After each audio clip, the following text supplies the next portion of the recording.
All right. Well, whoa, hey. All right. Welcome, everybody, to episode 35. Wow. Welcome back to the Planet Film Network. I am one of your hosts, Sean Monk. And I'm your other host, TJ Cornwell, and welcome back to Planet Film Live. Boom. So let's go ahead and jump right into it. Hold on. Whoa. All right. We're going to talk some Stop the presses. Bills free agency Wait, first. you're not talking about the return of the famous segment. Sport, yes, Planet Sports for the first 5 minutes. Wow. Okay, so free agency started yesterday at noon Eastern Standard Time. And so we've basically all we've done really so far is make some cuts to the team, which is necessary. So I'm no football. Are there any notable cuts? Man, I can't. Yeah, John Brown was cut. That was kind of a big one. Yeah. That was a few days ago. And we got rid of that Josh Allen guy, right? Yeah, Josh Allen gone. Yeah. No, but how's EJ Manuel still on the team? No, he is not. Number 3 holding it down? I think he's on it. I feel like he's on a team. Maybe I'm thinking. I think he's like third string on like a team. Yeah, he's on a team, I think. So free agency opened up yesterday noon. We've been trying to get below the salary cap. The salary cap shrunk from last year. So we've been actually making some splashes this past hour and a half. So we signed Emmanuel Sanders reportedly for 1 year. So that would make. I was kind of pessimistic because he's like older. I think he's like 33. Whoa. And John Brown was younger, but he was injured most of the season last season. I'm gonna throw. All right, here we go. NFL trivia for you. Ready? Okay. You're not gonna know this one. Let's see if anybody in chat knows this. Only a skilled mind like my own knows this about the NFL. Who is the oldest NFL player currently? The oldest NFL player currently playing? Tom Brady. You got it. That's right. Yeah. So, a little update. I'm jumping all over the place. I might come back in my phone and be like, oh my God, if we do something big, I'm gonna speak up. Situation is developing. Zach Ertz liked the tweet about the Bills trading Lee Smith.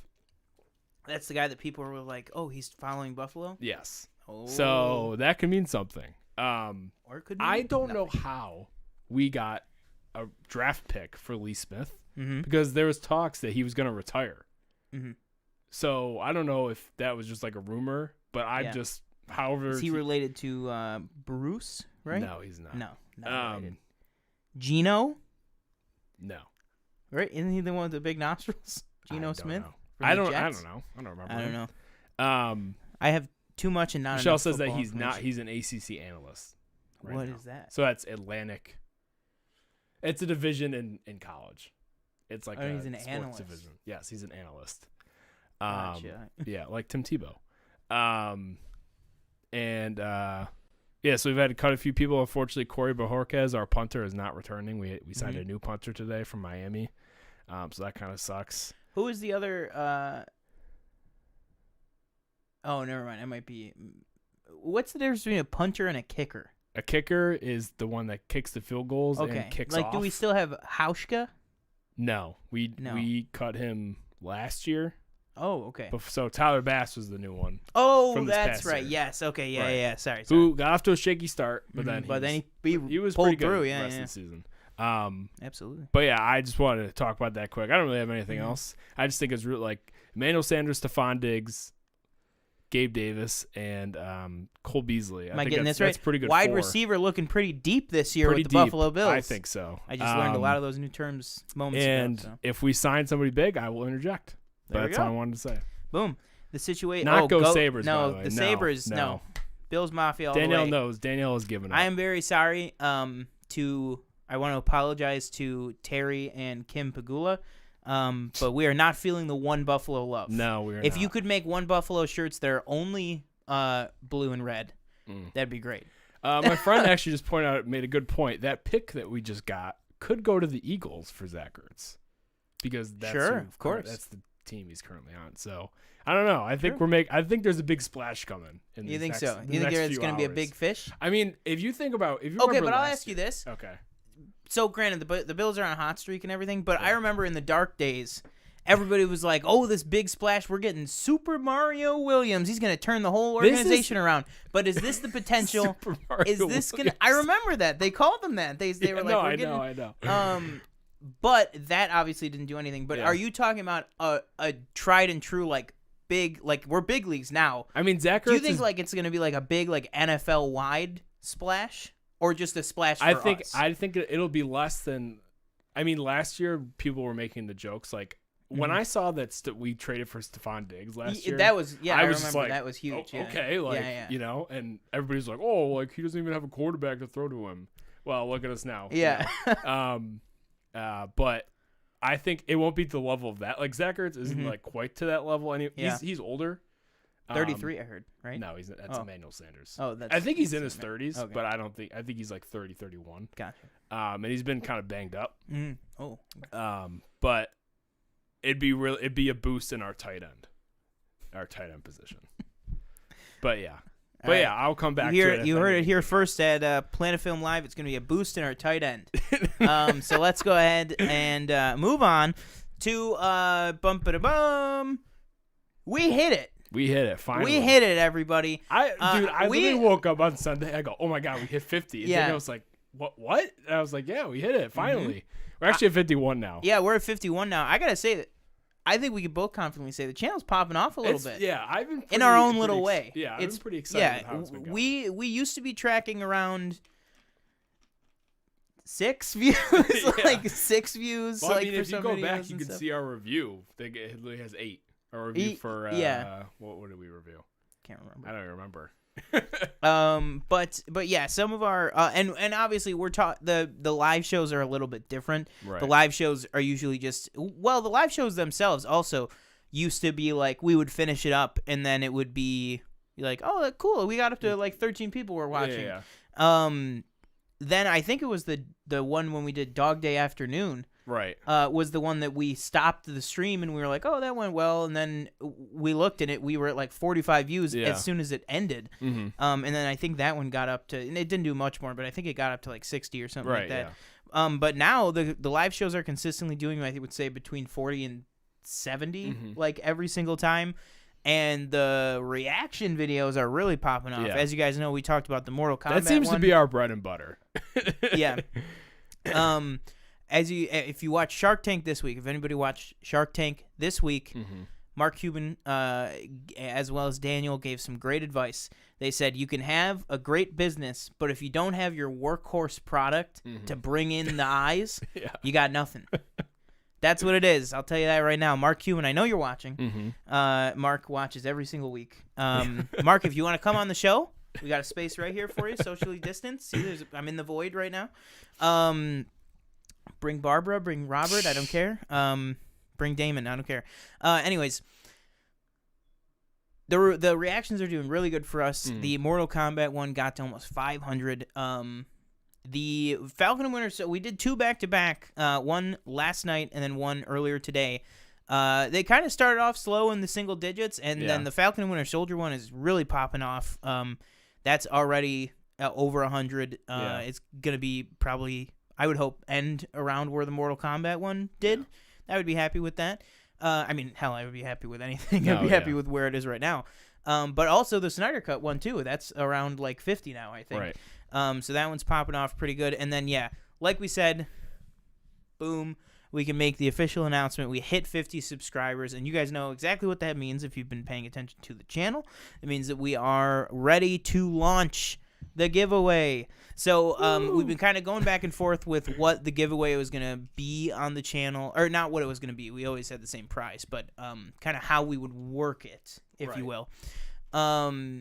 So basically, now that we're at 50 subscribers, we're going to be giving away 2 50s WandaVision pops, which I can't really grab the Wanda one right now because it's on my shelf. But it is this Vision with the matching Wanda in the apron. And we are going to be giving those away. We will be taking care of the shipping costs and everything for, once we get all that specific info from the winner.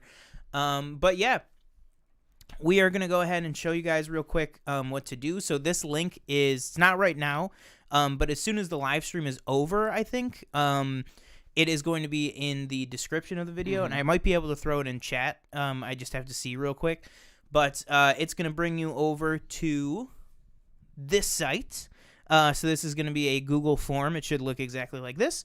And you just throw in your email, your name, and then why you love the Planet Film Network. And then, you just hit submit right down here.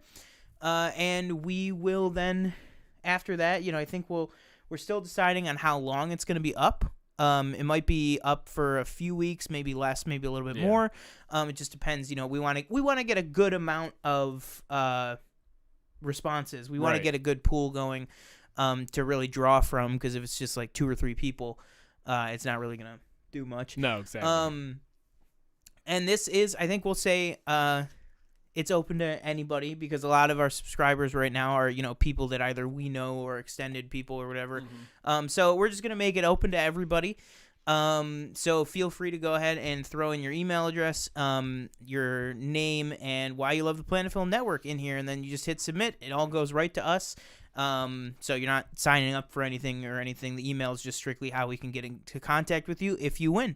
So yeah, and this right here that we're talking about right now will live as its own video as well. We're going to clip it out and put it on the channel for the giveaway.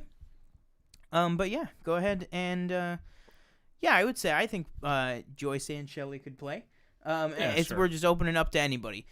So yeah, that is that for the giveaway. Honestly, if you want to, can you put in the link in the chat right now? Okay, I would just do that just to get it started, and then we can.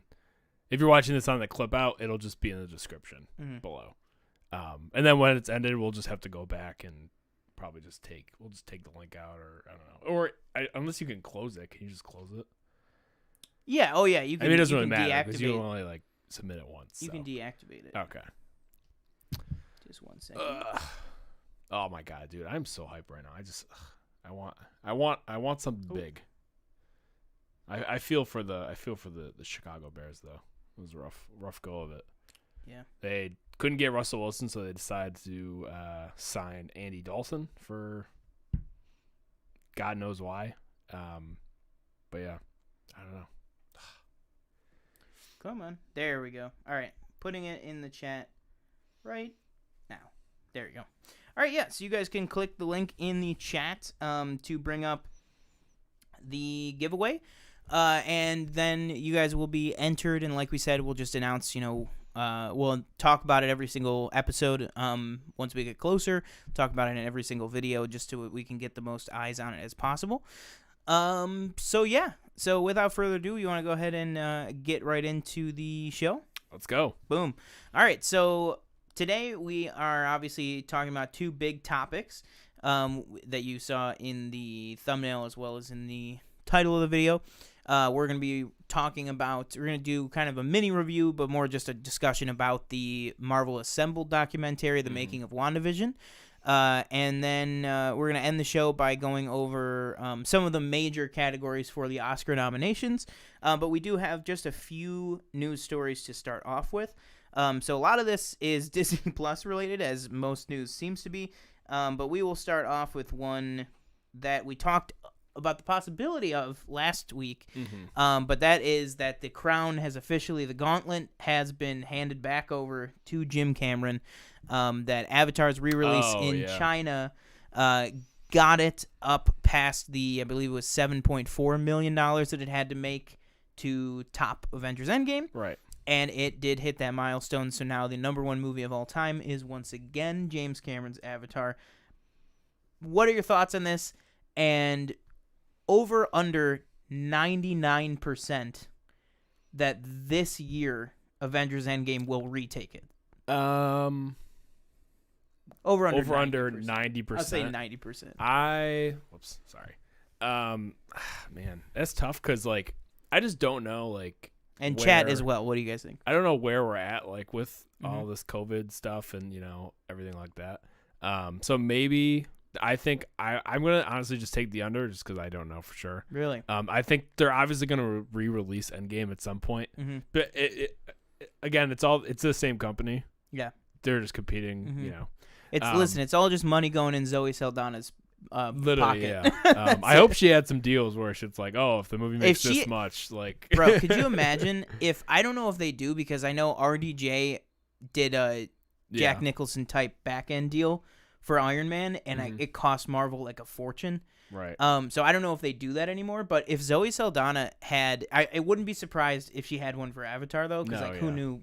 Who knows what the hell? Like, that was unexpected. Like, Avengers. That's the other thing too, is that like Avatar's whatever. Like, it's a visually stunning movie. But it's an okay movie. Like, it's not. It's the visuals and everything, but like the story is like, okay, yeah, like it's Fern Gully in space. Like that's what everybody says.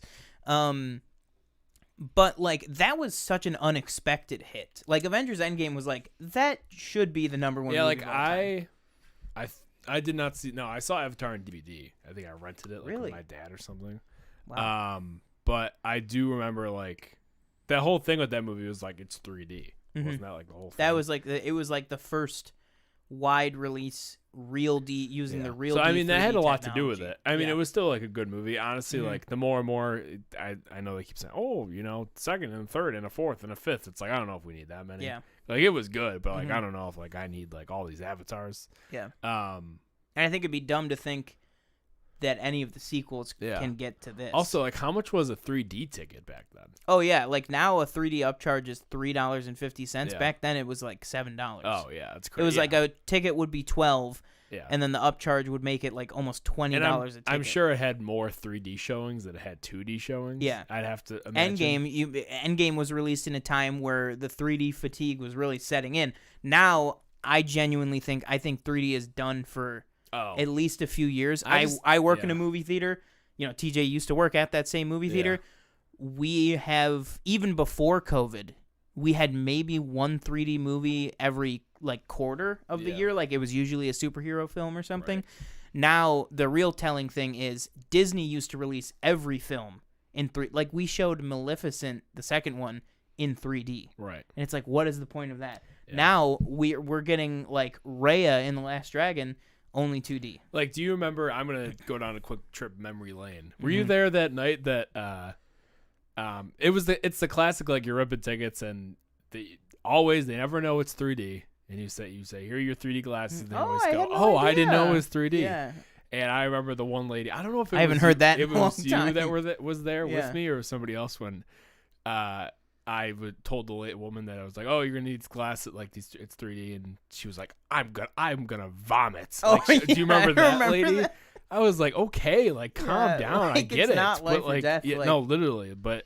To her, oh it was, God. I guess. I don't know. I mean, a lot of people were like that. It wasn't just her, but she, I viscerally remember, was like, I'm disgusted. Vomit. Yeah. I was like, I'm sorry, you bought them. Like, oh my Lord. I miss it sometimes. You think you're going to vomit? Let me tell you what happened to the guy in theater 2. Wow. Okay. No. We don't have to go. Let's not go there. We don't have to. Maybe one day we'll talk about that. That'll be on the Patreon. Yeah. We'll throw if we that, ever make one. We'll throw that up on the Patreon. The story of what happened with the guy in theater 2. I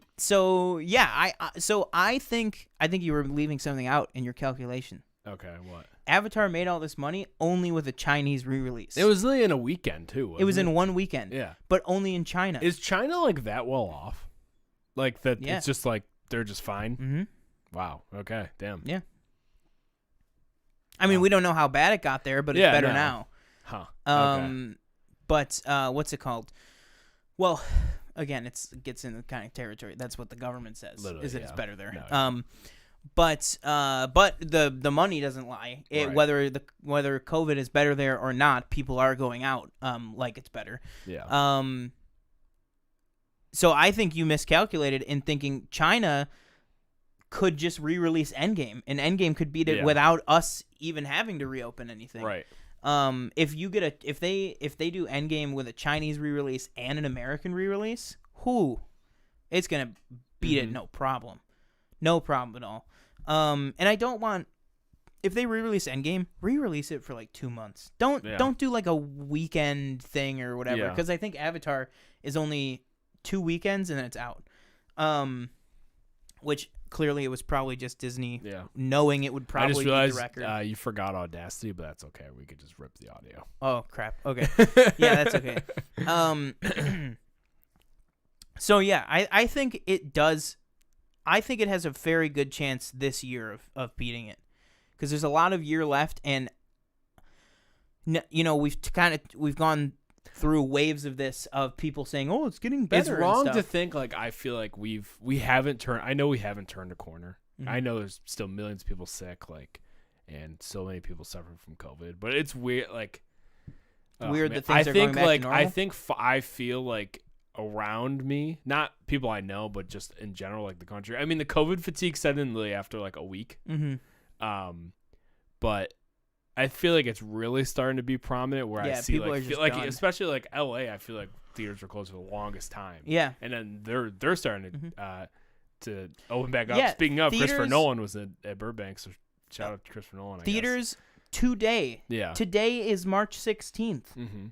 Today is the 1 year anniversary. Oh, okay, yeah. Today the theaters in LA were closed for 1 year to the day. How creepy is that? Yeah. That is messed up. I was at work today, and I was like, because I'm a manager at the movie theater that I work at. And so one of my jobs is counting the inventory, and last year on March 16th was going to be my first day doing inventory by myself, and then I didn't have to do it because they called me off because we were closing. Right. And so I was like, oh, how weird is it that 1 year later now I'm doing it by myself, like normally. Right. It was just so weird. But yeah, a lot of things have changed in a year and stuff, but it's crazy. It's crazy that it's been 1 year to the day. Speaking of, today's the anniversary that Stephon Diggs got traded to Buffalo. There you go. Boom. Also, speaking of things that rocked our socks last year, Sonic the Hedgehog 2 has officially begun production. Yes, it has. Just the other day, we have, obviously, coming back, we have James Marsden, Jim Carrey, and Ben Schwartz as the titular Sonic the Hedgehog. Where's your excitement level for this? We also got confirmation that Tails will be a main character in this film. Mm-hmm. So it seems like it's popping off. And if we're getting told that Tails is going to be in it, I got high hopes for Knuckles. Right. Because they're still going to have some surprises. I'm excited. I thought Sonic was one of the better video game. I haven't seen that many video game movies. Like, I haven't seen the Mortal Kombat that I know was bad. Yeah. I haven't seen Assassin's Creed, which I know was bad. Warcraft was bad. But I thought it was one of the better ones I've seen. Like, I thought it was behind Detective Pikachu. I liked Detective Pikachu, but I thought Sonic just was better. I'm definitely more of a Pokemon fan than I am like a Sega fan. But I'm excited to see. You thought which was better? Sonic was better. Okay. But I'm excited to see what they do with Sonic and Tails and what I know we talked about this. Is Knuckles like confirmed to be in it, or he's not? Not confirmed. Not confirmed or anything. So hopefully we get Knuckles. I hope we have Shadow. I've always been. I hope Shadow's the villain of this movie. When I was younger, I was always like intrigued by that character. I told you I had the. Yeah. I said this on the show. Yeah. The Game Informer with Shadow with the machine gun. I actually, you know what? I wouldn't mind if they did a BVS type thing with Knuckles being the villain of this one. Wow. And then a team up for Shadow in the third movie. Against Jim Carrey? You mean like a team up like a team up Shadow? with like or something like that with like maybe Robotnik and Shadow working together or something, but like a Knuckles and Sonic and Tails like team up, like we're ready to be the team going into the third movie finale or something like that. Yeah, that'd be interesting. Yeah. I just want to see like more of these characters. And then I think Amy, is that her name? Yeah. I'd like to see her. Every Sonic. How weird is it that like, they all have weird names and then it's like Amy? Yeah, Amy. It's like, okay. Tails, Knuckles, Sonic, they gave up. Yeah. They were like, yeah, I'm just really excited to see it. Like you said, I am excited to see more of the characters from the video game, because honestly, it's so weird that the design was so terrible, and then now this new design is so good. Like, and the design style that they did, like I've talked about before on this show, Knuckles was not in the first movie, but his species was. They looked great. I liked the character design on them. And then, spoiler alert for Sonic the Hedgehog, in the end credit scene, Tails is in the first movie. And Tails looks fantastic. Like, the CG looks great. Yeah, and then in terms of the human characters, I'm excited that James Marsden's coming back. I'm excited Jim Carrey's coming back. Yeah, it's going to be very, very interesting. Cool. So then we just have a little bit of tidbit information that came out for Falcon Winter Soldier. I just want to kind of get yours and chat if you want to. Just want to kind of get everybody's reaction to it.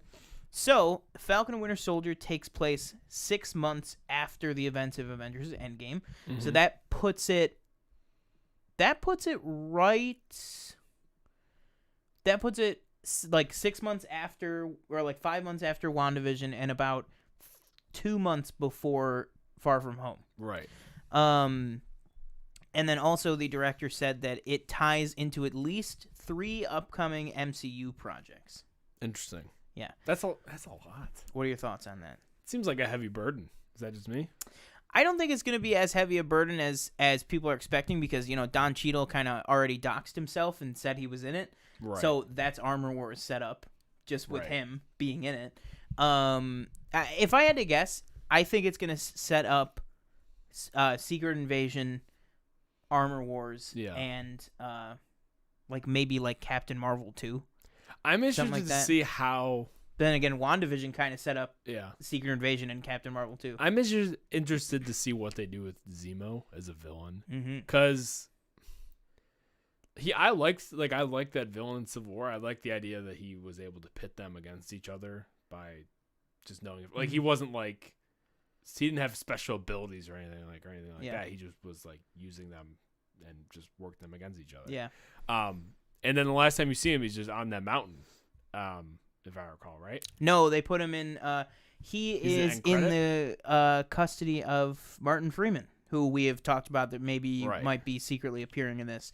Because at the end of the movie, he's like, you take 1 foot on a line, zap. Oh, he's doing that, and remember. Zemo's just staring straight ahead. Yeah, so I'm interested to see how he gets out of where he's at and everything like that. Mm-hmm. Again, I said it again. Although, if you watch our trailer reaction, this most recent one had me way more excited for this than previous trailers. Mm-hmm. I think it was just all the action. I was like, okay, the action looks fantastic. And the action plus Marvel cameos and surprises, I think is going to be great. Yeah.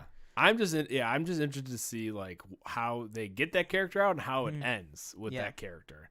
Are they gonna maybe not kill him, but where does what he go happens from that? to Zemo at the How end? do they contain him again? Yeah, and I hope it's just I also the whole thing is I don't want to have I don't think he's gonna try to pit the two of them against each other, because I feel like then you're just rehashing doing the same thing, which I hope was what they don't do. Mm-hmm. So I'm interested to see how he kind of fits into this whole thing. Yeah. Something as you were talking, I was just thinking. I just realized in WandaVision there was no will return screen. Every Marvel movie ends with the Guardians of the Galaxy will return, whatever.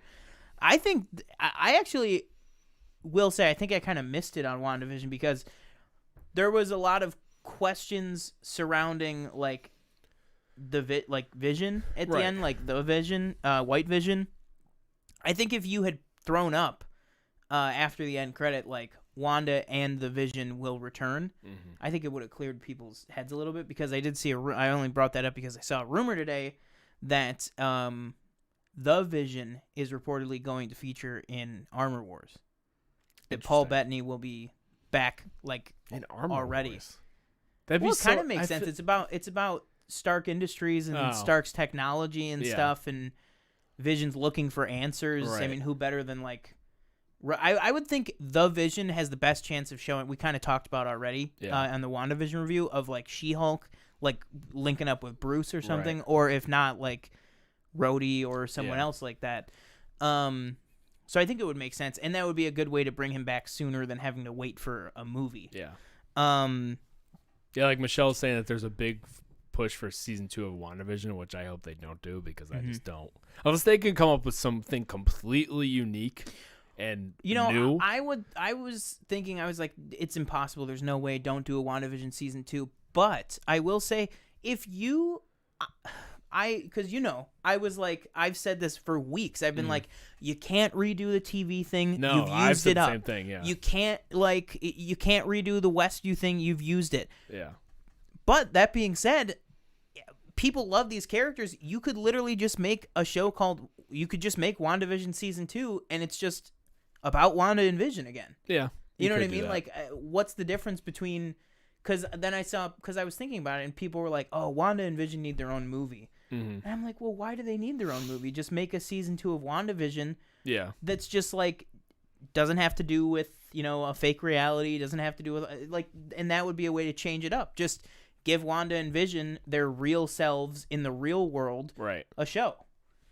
Just like they would appear in a movie. That's the only way. I think that's how you would make it work, is to just make it a regular Marvel adventure with the two of them.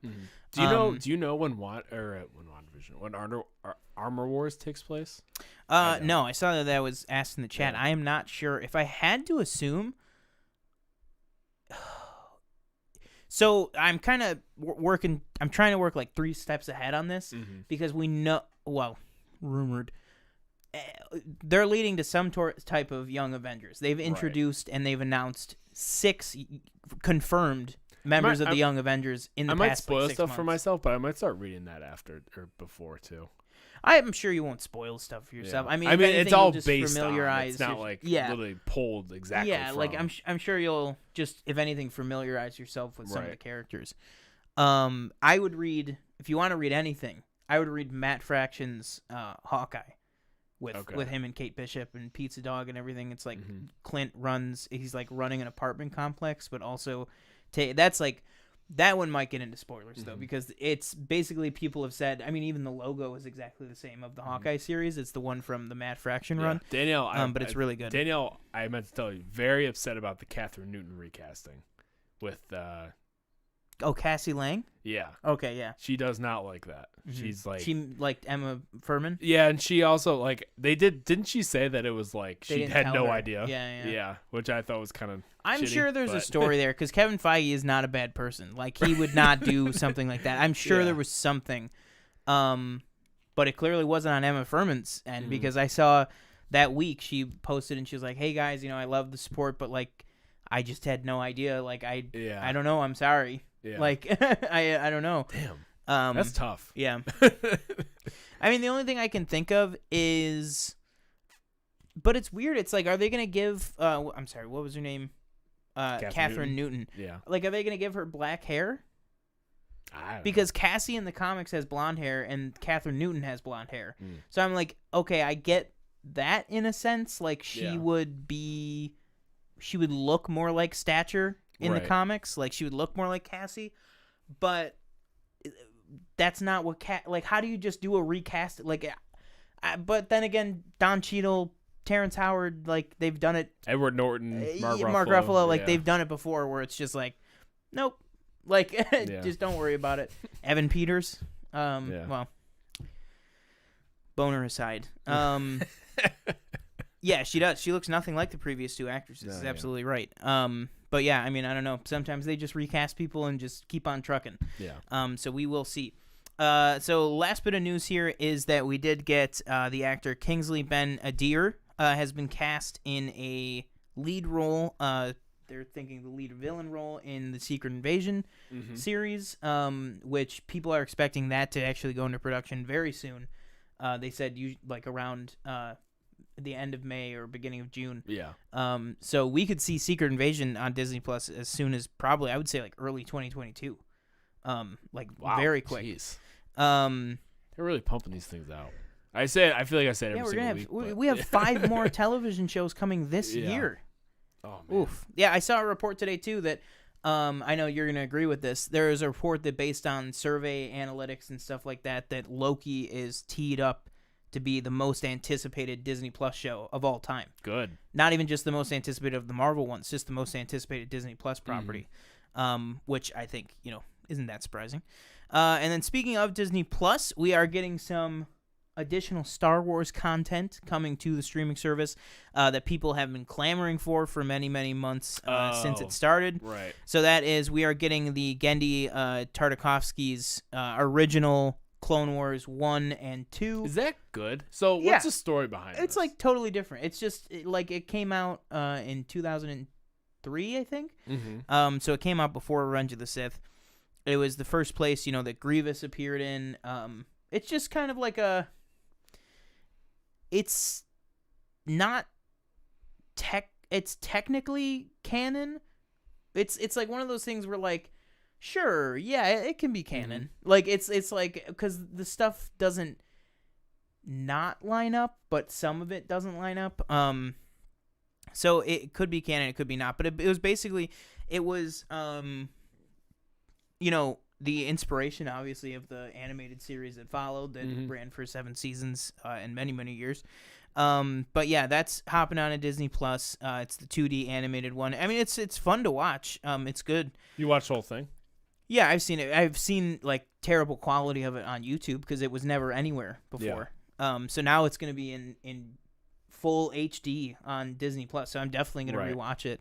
And then we are getting a bunch of other stuff too, which is we are getting the Ewok movies are coming to Disney Plus. Caravan of Courage and Ewok Adventure, Ewoks: The Battle for Endor, the animated series Star Wars Ewoks Seasons 1 and 2. Wow. And then holiday special fans might be dismayed by this, but we did not get the full holiday special. What? But we did. They are putting on the animated section of it as its own short. Why not just put the entire or is it like, is George like, no, I don't know. Doesn't exist. I don't know. Yeah. There's been rumors that he put in the contract that like they can't ever officially release it. Well, because he's like he had nothing to do with it, but he owned it. Right. So I think it was within his rights for him to be like, it out and let him do it. He shouldn't have done that. Yeah, but maybe not though, because I don't know if they would be allowed to do this like clip. You know what I mean? I mean, it's more than a clip. It's like 10 minutes. But this is the original animated feature, where Boba Fett first showed up in. Right.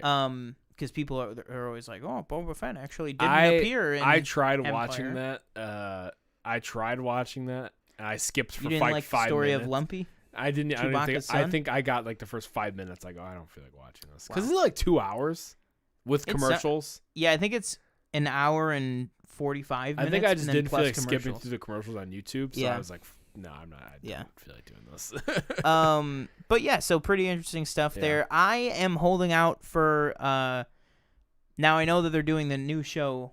Oh my god, I completely forgot about that show until it just entered my mind. That new show, Droid Tales. That's gonna be. What did they say? That's from C-3PO and R2's perspective, right? Yeah. And it's an animated show. Right. So give me Droids, the old school 80s Star Wars show with R2 and 3PO. Give me that one. You could throw that up on there. So yeah, there's some pretty cool information. And then the last bit of news that we're going to talk about before we jump into the Marvel Assembled is that the Snyder Cut will be getting its own documentary type thing released on HBO Max. It's going to be, I don't know if we have an official title for it. They just said that it's going to be a Snyder Cut documentary. It might even just be released on the Snyder Cut page with as the extras. An extra, hey, I love these. I love these type of movie making. Absolutely, yeah. Things. And it's we have some details, which is it's a 30-minute documentary which includes never before seen set footage and a candid major interview with Zack Snyder. Ooh, candid. Very interesting. I also just wanted to... Didn't interview Joss? I guess not. One other story I just wanted to pull up here. This is the last one. This came out March 14th, I guess. I'm reading this off Discussing Film, and they got this from Boris Kitt, who's a Hollywood reporter writer. So Barry Allen's father would be recast in The Flash. Yeah, no more Billy Crudup. Yeah, he was going to come back, and then it's some scheduling conflicts, I guess, which I don't know. But... And they cast his mom though, right? Yeah, they cast Nora Allen. Yeah, so that's looking more like a Flashpoint movie. The more and more I didn't. Yeah, I was gonna say I don't know. Yeah, that was what you originally said though, right? Because Michael Keaton was coming back. For this movie. Okay, gotcha. Yeah, and then I lied. There's actually one more piece which I think you'll enjoy, which is Atlanta seasons 3 and 4 are gearing up for a production start date on April 5th. Finally. Seasons 3 and 4 are going to be shot back to back. Good. So there won't be a delay between those seasons coming out. I feel like it's been like a decade since the last season. I think it's been 3 years since the last season. Donald Glover, come on. Let's get on it. Well, he's been a little busy. I know. He has that. Doesn't he have that deal with Amazon or something too? Oh, maybe. I think no. He has a thing with him and what's her name? the one she did Fleabag. Oh, Phoebe Waller-Bridge. Phoebe Waller-Bridge. They're doing Mr. and Mrs. Smith together. Something like that. Yeah. I think that's like a part of a whole other deal thing, though, or something like it's that. like probably part of an overall deal with Amazon or something. I think I did remember that he did. His production company like reached some deal with Amazon. Right. So yeah, very, very interesting. So let's go ahead and move on to the documentary. So for those who don't know, this is the Marvel Assembled, which I guess we can talk about that a little bit overall. So we got a report also this week that I didn't put it in news because I just figured we'd talk about it here, that it looks like we are not even just getting these Marvel Assembles for the Disney Plus shows, but there's one for Black Widow. There's one for Black Widow coming, and every Marvel thing. Fine with me. So you know what? My first thought when I saw that, I said, okay, I need the one for Doctor Strange too. And I was like, I need to know exactly, because that movie's clearly it's just gonna be like a mind bending whatever. Be like, and then I just thought, I've called up Toby and said, hey, you want to, yeah, exactly, like, and Andrew was like, yeah, and I was like, oh, you're bringing back Emma? Well, let me think it over. But what was I gonna say? So I do have a question though. Okay. Do you think that the Spider-Man films will be allowed to have these? Because Spider-Man is able to appear on Disney Plus. Right. He's all the animated shows, which is owned by Marvel anyways, but all the animated stuff's on there, and everything that Tom Holland is in apart from the solo movies are on Disney Plus. Right. This would be a complete Marvel production though. Right. So do you think that would be allowed? It just depends on the contract, I guess. I'd hope so, because I'd like to have a whole set of these. I'd hate to get a movie that didn't have one. Yeah. And also, what's Sony gonna do? Release their version on Crackle? Yeah. Like, what's their? Do they have they don't have anything, right? I saw they own Crackle. Like, isn't that just cable? I thought that was it's like something. I saw something that they were doing a thing like with their new TVs that they were releasing. Mm-hmm. Do you know what I'm talking about? I saw this. I don't know where I saw it. It was a while Sony ago. TVs? It was a few months ago. Like they had a new TV and it was coming with the service or something. Michelle, she said, "Oh, Mr. and Miss Smith was not good for relationships in the first one." I've never seen that, but I just know like the background. Yeah. Which I was like, ugh. But better watch out. Yeah. So I actually want to start off. I love this documentary. Mm-hmm. Like I said before, I love these. Also, we should a full hour. Also, it's full hour. Yeah. Longer than any episode, which I was like, oh, okay. But it was nice. I just love seeing I was really excited to see the audience. Yeah. I thought that was just a cool aspect. And they were all talking about how kind of nervous they are. They're hamming it up basically the entire time. And I asked Danielle, I was like, I would love to see those NDAs they had to sign. How I can't thick they imagine. were? How many pages? Oh my gosh. You will be tracked down and something like Kevin that. Feige will come to your house and murder you in your sleep. Yeah, if you but he'll say wake anything. you up first. Yeah. Yeah. I for one would have to tell somebody I'd be like, I have to say something. Yeah.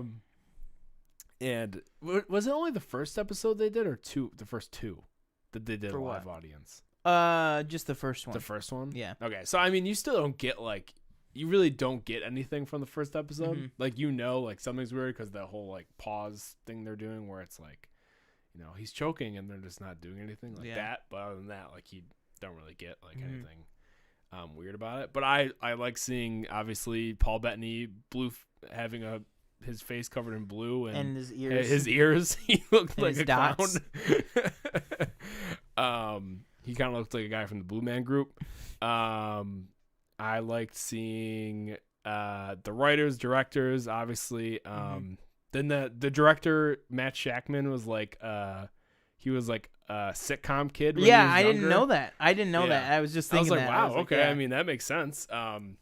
Perfect guy for this. And then I thought it was interesting that I think Jack Schaefer, right? That's her name. Mm-hmm. That she said that Kevin Feige actually is the one who came up with the sitcom idea. Yeah, which I thought was. I was like, I mean, I feel like I'm not really that surprised because he's just kind of the mastermind of everything.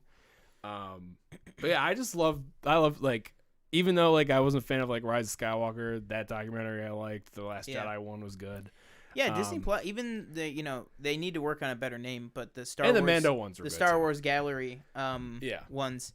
That was a thing with the Mandalorian one. Sorry, my back Well, I think they just realized. I think for the first season of Mando, they were like, all right, we don't have a lot of what's that phrase? We don't have a lot of things in the fire right now. Yeah. So, we could make a whole show out of this. Let's do, you know what I mean? Yeah. And then they were like, oh, we have 816 productions going right now. Yeah. Let's make them an hour. Let's just make them an hour for each thing. Like, so it's basically if you've seen, the second season or the season 2 special, of Star Wars Gallery, making of Mandalorian, it's basically that. Yeah, it's basically that. Yeah, it's basically the exact same tone and vibe and stuff. But gosh, I would have loved to see a WandaVision roundtable. Oh my God, that would have been amazing. That was so cool. That would have been so great. But yeah, I mean, I really, really liked it. You get some great play from seeing the dynamic of Paul and Elizabeth, on set. You get to see them, rehearsing and stuff, like without their in costume but without their wigs, or like in costume but like without their like makeup or anything like that. Right. Which was like a little bit funny to watch, but and then there's some great stuff with Catherine Hahn and like how everybody's just like, as you'd expect, she was just like dynamite on set. And then you just get some cool behind the scenes shots of the practical effects and the stunts and stuff. And that was cool. Elizabeth Olsen goes on this whole thing, and she's like, really, if you think about it, if you go back and watch the Marvel movies, like maybe apart from some characters like her own and Paul in Civil War, like they've never really had to do an all flying final battle before. Right. Yeah. Which I was like, wait. And I was like, yeah, no, I guess they haven't. Everybody else is like, they fly sometimes, but like, I just thought that was very interesting. And then we got to talk about the fact that every single shot of Vision in his synthezoid form in the show is a complete digital model. Like that blew me away. When you said that, you were like, everything, like they didn't put that stuff over his ears like once. I was like, what the hell? Yeah. That looked really good. I was like, how is that? Like, think about the scene with him and Agnes at the car. Yeah. Like, that's like bright lighting, like very atmospheric. It looks no different to like Civil War and stuff like that. Like, oh my God. And it's like, Marvel just keeps finding a way to make it easier for these people and their costumes and all this shit stuff. Like I think Yondu, his like mohawk thing was just like CGI in the second one, but in the first one it was like this practical effect that they had to basically bake into Michael Rooker's head. And then like they just keep finding ways to make it easier for the actors, which anything that makes it easier for the actors to act. They had fixed it since the first time they did the whole Vision thing. I don't think they talk about it in this. I feel like I saw it on YouTube or something. But like when they were originally doing the makeup at first, like in the earlier movies, it would like hurt his skin, and like he'd be peeling it off, and his skin would literally be coming with it. Yeah, like there's that famous video of him ripping it off, and it looks like he's ripping his skin off, not the Vision thing. And then somebody in the background goes, "Oh, holy shit, it's Ewan McGregor," and then he goes, "You fuck." But the fact that like he didn't have to do that at all is crazy. Like, we're talking about Endgame on set. I mean, he still had to paint himself, but he didn't have to put like. Well, but the prosthetics is what kills him. Like, But if you look behind the scenes, only the top side of his hand was painted. The underside wasn't, and it was just from his neck up, and it was just one like clear coat color. So it was like, it's so much simpler than what like Karen Gillan has to go through, that kind of thing. Like that, maybe one day they'll get to be they'll be able to do like Nebula totally digital. I don't know how, but Well, I mean if they're doing one for everything, I'd love to see for like Thor. They would probably show because she's in it. So. Yeah. But yeah, it was just crazy that every shot of his head was digital. Yeah. Like obviously Paul Bettany's face wasn't digital, which I think makes it even more impressive that it was real photography mixed that seamlessly with visual effects on a human's face. Yeah. Like that we're used to seeing all the time. I mean, you're even talking about like when we were watching, I think we talk about it when you watched Ultron. Mm-hmm. It's like is it just in this YouTube clip when they're talking, James Spader's talking and he's like, I was doing the CGI, the mocap, and literally within minutes there was a rough render of Ultron on the screen. Mm-hmm. And it's like now technology is crazy. Yeah, and it's like not. Yeah, he says, and in about 10 minutes, there's a rough, approximation of like Ultron on the screen that I can watch. Yeah, and it's like now it's instant. Yeah, like now if they were doing that movie today, he would be able to look at the screen and go like this and like see it moving and stuff. Which I just think it was very, very well put together documentary and stuff. So yeah, I would definitely recommend it. If you watch WandaVision, it's a no-brainer. Just more WandaVision content and stuff. Also, real quick on WandaVision, they did the Jack Schaefer, the showrunner, came out and somebody asked her about, why the Darkhold looks different. Are you guys retconning Agents of S.H.I.E.L.D. or whatever? And she said, like, in terms of the actual design, she said, well, in the comics, like I said on the show, like, she was like, in the comics, it can change his appearance based on the owner, but also Kevin kind of told us, yes, that exists there, but like you're not beholden to the way that looks. Like if you want to design it differently, you can.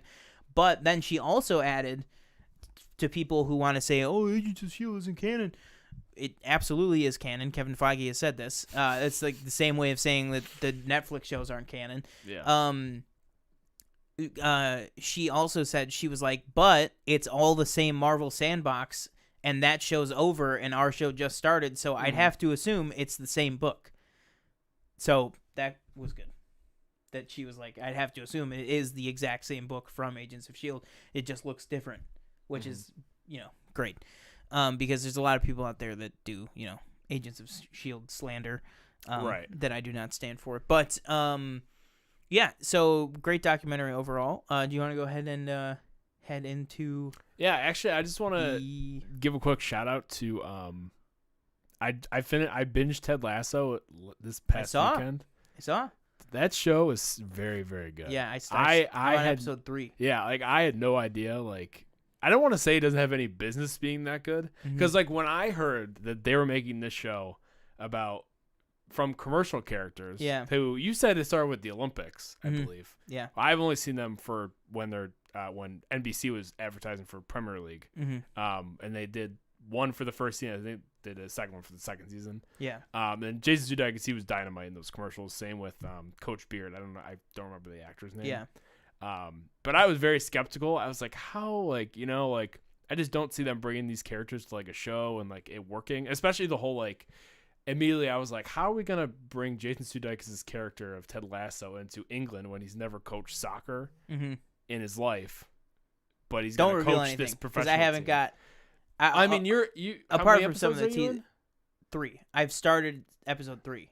Okay. They might have talked about I won't They say talked anything. about it a little bit. Right. Like, she hinted towards it. Right. Like, but no spoilers. But so like, that, when they said that, I was like, oh, okay, like, I can kind of see that. And I also thought it was, like, I didn't know it was, like, rated R or, like, TV mature. I thought it was, like, a PG, like, just, like, feel-good thing. Yeah. I mean, it is feel-good, because he's just, that character is, like, so, like, lovable. Like, it's, like, he, like, kills you with kindness, literally. Like, he's so nice, and, he's I don't even know what to say. He has, like, the biggest outlook to like a fault on life, where he's just like, nothing, like anything can go wrong and he's gonna make it. He's like an optimist. He's the biggest optimist like person ever, and he definitely deserved that Golden Globe. Oh yeah, because it's also what I was hoping for, which is like, you look at a show like this and you're like, oh, it's like happy-go-lucky and stuff, but then you're like, okay, but why is he winning an award? There's got to be something deeper going on. Yeah, and then just even in the very first episode, on the phone call back to his family, like there's he gets some dramatic stuff like that and stuff. I was like, oh wow, and which showcases how good of an actor Jason Sudeikis is. He definitely there was some jokes that I was like, I heard that in the commercial, like they literally make the first episode, a lot of the scenes in the first episode are from the commercials. Yeah. Like the whole the press conference. Yeah. It's just an expanded version of the commercial. I told Danielle, I just don't know how this ended up on Apple. I know. I wish it was anywhere else. They're using the announcers. Actually, you probably haven't gotten to like a game scene yet. No, not yet. But the announcers that announce the game are the guys who do the games on NBC. Mm-hmm. Yeah, I would think that this would be, and also it's a Warner Brothers production. That's what it says at the beginning of every episode. Yeah. So it's like, how is this not on HBO Max? Or now, granted, when Ted Lasso came out, Peacock wasn't. There was no Peacock. There was no HBO Max. But I'm like, I told Danielle this would be Peacock's like flagship to launch. Oh yeah, because they don't have anything. Mm-hmm. If I was Peacock, I would want to find a way to buy the crap out of that from Apple. Like, because that show, if that show goes for like 5 or 6 seasons, I don't know, which like it totally could. Like, I was thinking of like different storylines you could do. Like you can get into these different tournaments because every single team is real except his. Yeah. Like Manchester City's a real team. Manchester United's a real team. Chelsea. Yeah. And like the different leagues, like if he moved to Europe or if he moved to Spain, he could be in the Spanish league, or if they did like something like Champions League is like the top 4 teams from the different leagues around Europe and they all compete in this one tournament. Yeah. You could do that. Obviously his team isn't the greatest. So he's not like managing this top team, or the like you could do it. Like you could go anywhere. So about the Olympics. Yeah. I just wanted to give a quick shout because I think the show is very, very good, and you should definitely watch it if you have Apple TV. Yeah. And I hope it goes on for like another however many seasons. Boom. I know it's already renewed for. Is it renewed for another 2 or just 1? Another 2. Oh yeah, so because season 2 is either already did or is about to start production, and then it was already renewed for 3. Yeah. Yeah, and I'll say you'll be hearing about it again because when I finish it, I'll definitely be doing a mini review too because it's just that good. So I would definitely check it out. I would say it's 10 half-hour episodes, so it's well worth an Apple TV Plus free trial. Even you can knock it out in a day. Yeah. Like, and if you have like a couple days to watch it, it's no literally half-hour episodes are so short. Also, does this movie does Nobody that Bob Odenkirk, does it come out on streaming as well same day or no? No, I don't think so. I think it's just it comes out 26th. I didn't even realize it was coming of out March. soon. Yeah, of March. Yeah. Mm-hmm. All right, so let's go ahead. Yeah, let's go ahead and get into the main topic of the day here. We are going to be discussing the Oscar nominations. Came out very, very early yesterday morning. We had Nick Jonas and his wife Priyanka Chopra, right, announcing them. Wow, because I couldn't remember her name. I'm just not. I'm not the big fan of hers. I didn't enjoy the hit show Quantico, starring her on NBC or ABC, wherever the hell that was. I think it was Fox actually. Yeah, I'm just not that big of a fan of hers. I don't know. She's just kind of got that like why is she really famous? Like she's, to me, I haven't seen it. I mean, she could be a great actress. She just hasn't had that kind of work yet. I give any actor or actress a chance. That being said, Michelle's going to see Nobody at AMC. Wow, there you go. You gained another sub. Thank you. 52. I'm like meticulously refreshing like every 5 minutes. Good, man. Keep it coming. Hey, the people that are watching that are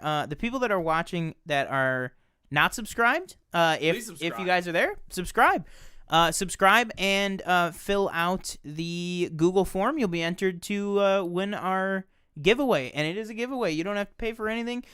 We just got to get your information if you win, and then we'll send it out your way. 2 great Funko Pops from the hit show WandaVision. So yeah, her husband, I will say, on the other hand, Nick Jonas, I think he's proven to be a pretty good actor. He's in. We're not watching or reviewing Chaos Walking, but I know he's in that. He was in Jumanji. Yeah, I did see a few other things. I just can't like. I did see a few, just doing theater checks and stuff at the theater. I did see a scene, and the acting is like okay. Like there was a scene, I think it was him and Mads Mikkelsen. Yes. It was Nick Jonas and Mads Mikkelsen, and like that was good. Like he was like pretty good. And then he's just like charismatic as hell in the Jumanji movies and stuff. I'm glad that they kind of didn't just throw that character away from the first movie. That now he's like a part of the main group going into the I could see him fourth in like one. a Fast and Furious. Yeah, I could see him like in the MCU, something like I think he would fit right in. All right, so do we want to start with, since you already have it up, we'll start with actress in a supporting role. Thank you, by the way, you pulled these very Oscar official graphics from Oscar.com. Oh yeah. From the Dropbox. Boom. Got the hookup. I know a guy. So do you want to pull it up on the screen? Yeah, let's go ahead. So listed here, actress in a supporting role, we have Maria Bakalova from Borat subsequent movie film. I'm not going to read the entire name. You don't have to. I would have settled for Borat too. Glenn Close. By the way, these movies, a lot of them we have not seen, if we're being completely honest. The giveaway winner is selected at random. So you guys will fill out your emails and stuff, and then we'll just kind of number them and then put it in a random number generator. Right. So it is chosen at random. Right. Glenn Close for Hillbilly Elegy, Olivia Colman for The Father, Amanda Seyfried for, or it's Seyfried. I think it's either one. Okay. I'll say Seyfried because that's what I've heard people saying. Yeah. And then oh my God, I'm going to butcher this name. Yoo Jung-yoon for Minari. Nice. You want to hit us with the Glenn Close trivia fact about this role? She's playing a hillbilly. No, I mean the awards, remember? No, what? She was the first. This is the first time ever that an actress has been nominated for an Oscar and a Razzie for the same role. Yeah. It's happened with actors, I think, before. I also have another fun stat for you about Borat that Danielle sends me on Twitter that I'll get to when we get to the category. Oh, okay. So for this movie, this category, I've seen for this category. Sorry. So I've only seen Borat and Mank. Mm-hmm.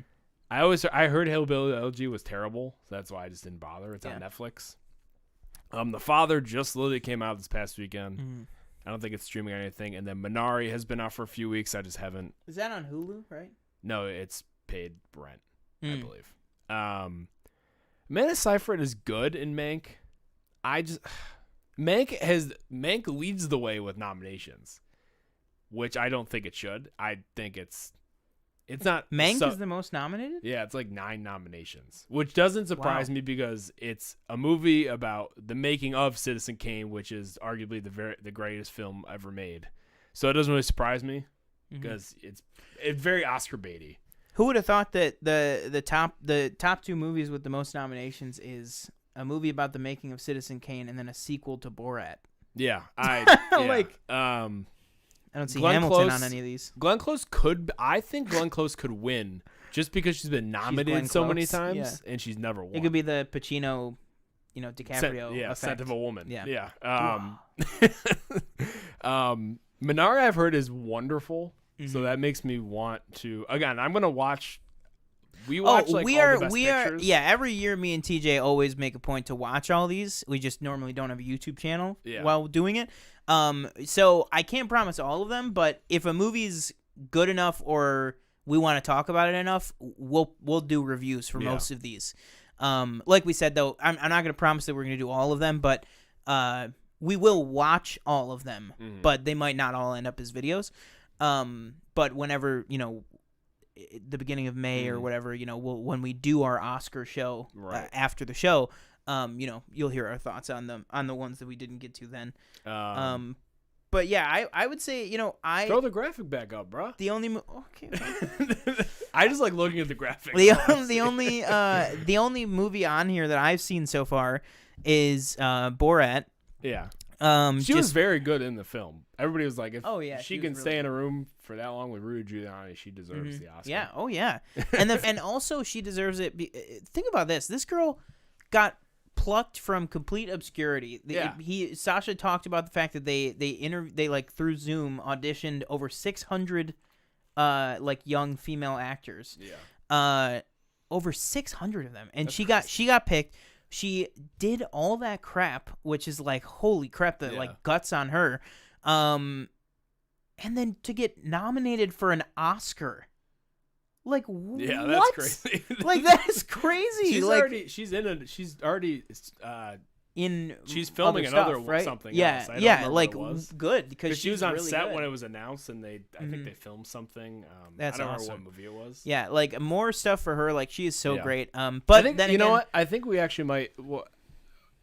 Based on what what we can make some predictions too. I think. Oh, absolutely. Yeah. I think. All right, I'll throw out my prediction for this category. I think this category will go to Glenn Close. I was thinking that, but I think who I wanted to. I want Maria, but I think Glenn Close. I think. I might have to go with Olivia Colman. I know she won 2 years ago for The Favorite. Same category too, right? Yeah, but I think actually, man, no, I'm gonna stick with Olivia Colman, but my second would be Glenn Close, just for, I think she probably outshined the movie, because again I've heard that it was awful, but she stands out apparently. Is what I've heard, and apparently, according to the Academy, she does. Yeah.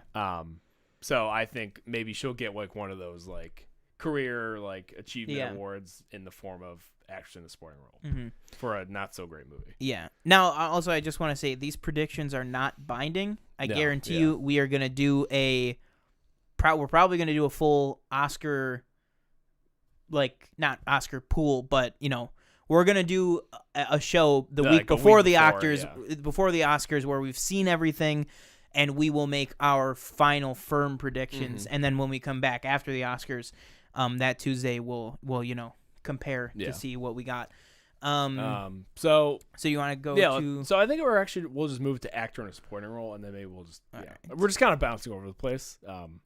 So actor in a supporting role, we have Sacha Baron Cohen for Trial of Chicago 7, Daniel Kaluuya for Judas and the Black Messiah, Leslie Odom Jr. for One Night in Miami, Paul Raci for Sound of Metal, and Lakeith Stanfield for Judas and the Black Messiah. Okay, let's talk about it, because this category it makes no sense. How? Okay, so we've seen Judas and Trial. I have not seen Sound of Metal. Yeah. I've probably passed over Sound of Metal like 5 times on my Fire Stick. It's on Prime. Oh, and so is One Night in Miami. All right, yeah, I gotta watch both of those.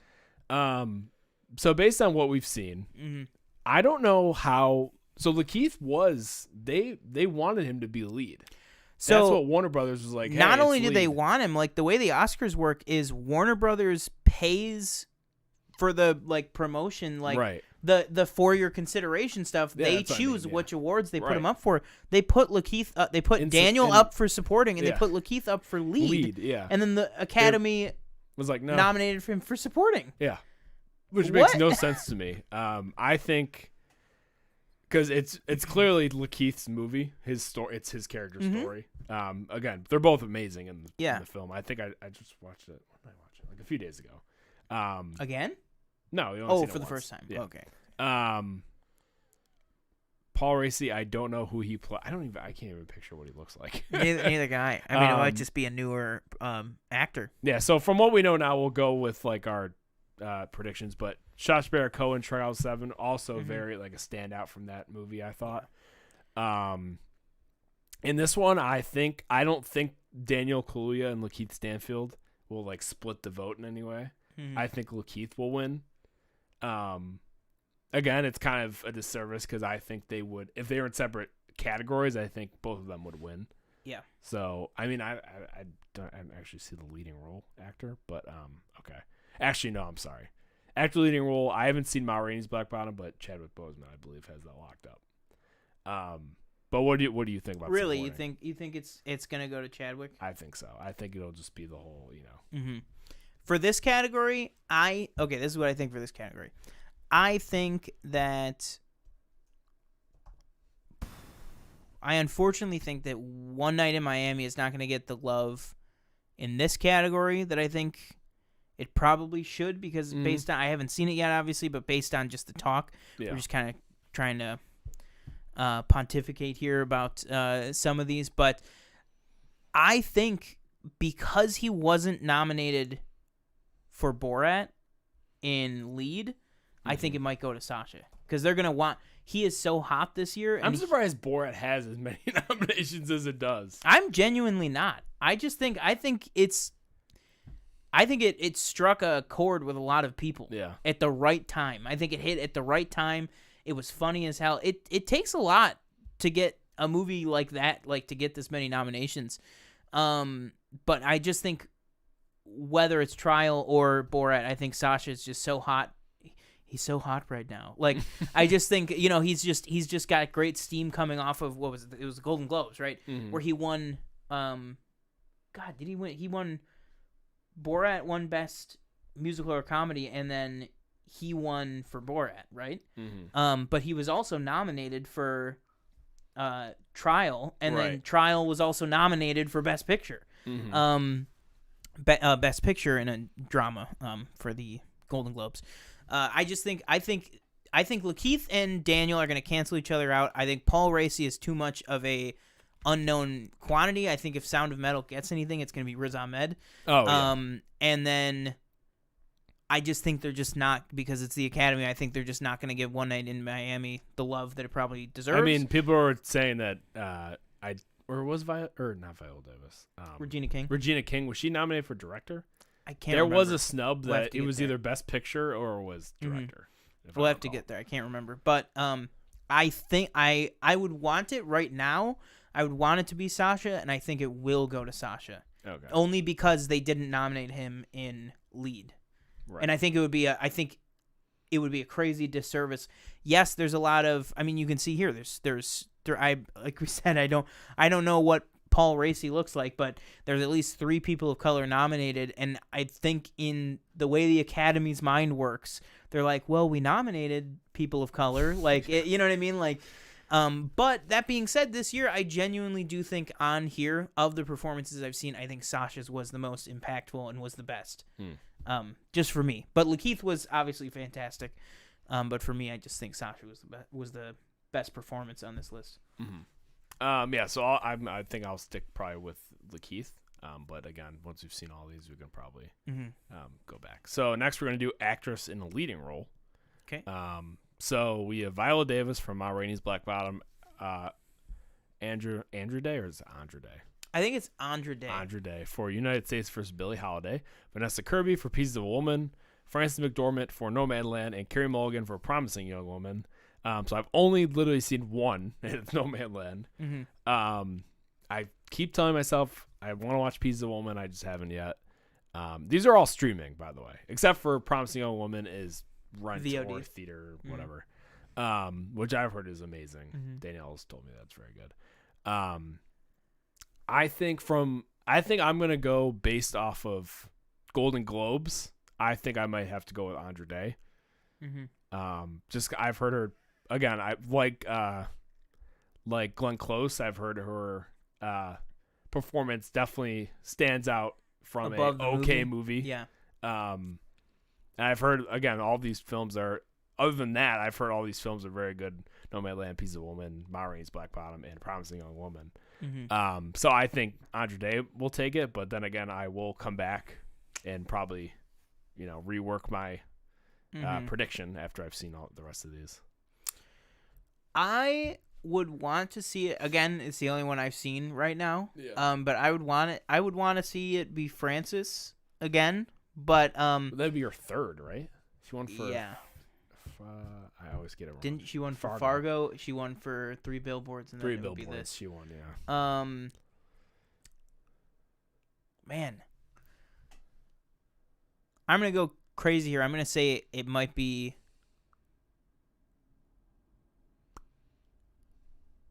Carey Mulligan. I don't know. I mean, we haven't. Yeah, maybe. It's this is really hard when you haven't seen. But them. I think Andra Day. Well, it's interesting because we could talk about it like this, but then we'll have more confident guesses and stuff when we get closer. I think they all have a good shot. I mean, I don't know. I don't see.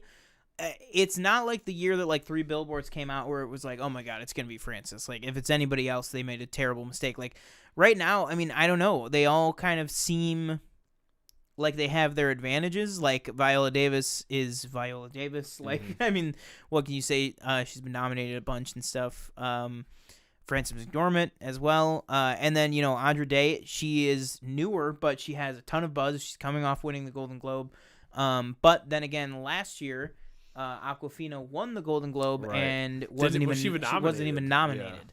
Now Andra Day here is nominated, so I mean, but again, sometimes the Oscars go, well, it was an honor for them even to be nominated. See, here's the thing. Like, I feel like after last year, I just feel like they're kind of trending. They're starting to trend in a different direction, where it's like, you know, obviously, again, I was the bit like, out of there was a ton of Parasite love from everybody last year. Yeah, me being one of, I was a very big fan of the movie. Bong Hive, man. I TJ were Bong Hive, ride or die. Every day though, I would always say like, "There's no way it wins Best Picture, but it wins Best International." Oh yeah, I mean, I was like, it's impossible. And then it went director, screenplay, international, and then picture. I was like, okay, I guess anything's possible at this point. So I feel like they're starting to, the Academy in general is starting to go in this of more diversity. Yeah. So I think. I'm just not putting much stock into it. I'm just not putting much stock into that because we've seen things like that happen before where we're like, oh my God, they're really turning a new corner. And then it's like, no, it was just a one. It's like psych. Yeah, exactly. So yeah, I think it could go one of anyway. I think, honestly, I would say, I guess I'll just say my official guess is Andra Day. I'll just go with that. I'll go with same thing. Yeah. So next we're gonna do actor in a leading role. So the nominees are Riz Ahmed for Sound of Metal, Chadwick Boseman for Ma Rainey's Black Bottom, Anthony Hopkins for The Father, Gary Oldman for Mank, and Steven Yeun, I think it is. I'm sorry if I butcher that, for Minari. So I personally think Chadwick has his locked up. I think it's just the circumstances. I have also heard he's fantastic. So nothing to take away from his performance. So I think it's like a combo of both. Gary Oldman, I don't really know why he's nominated. Again, I think he's playing. Well, he was Mank.